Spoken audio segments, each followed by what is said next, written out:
Hi everyone, in this tutorial I will show you how we can find a percentage for two different cases. For first case, I have a rainfall data for each month. Then I find the summation, which is the total is 527.5.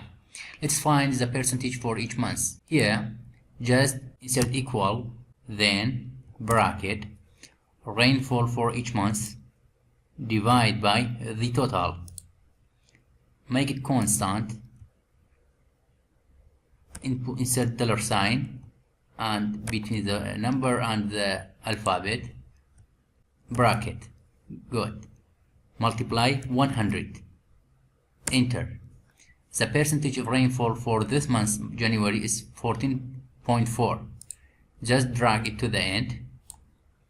That is the percentage of rainfall for each month. To make sure that our calculation is correct, the summation of all percentages must be 100. Okay? Auto sum. It shows 100. It means our calculation is correct. For the second case, for example, we have a standard weight and another weight. You see there is a difference between the standard weight and another weight. Here we have 2 gram deviation. Here also 2 gram deviation.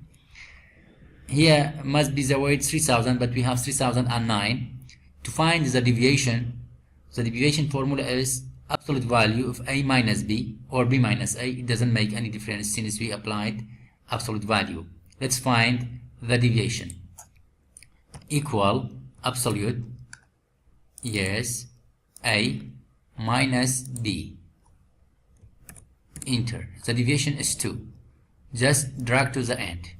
Percentage of error equal to deviation divided by standard multiply 100, or equal to absolute value of a minus b divided by b multiply 100.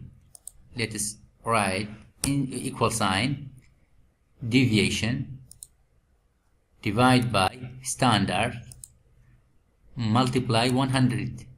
Enter. We have 0.2% of error. Drag to the end. That is the percentage of error in each weight we have. That's all. I hope it can be helpful. Have a nice time.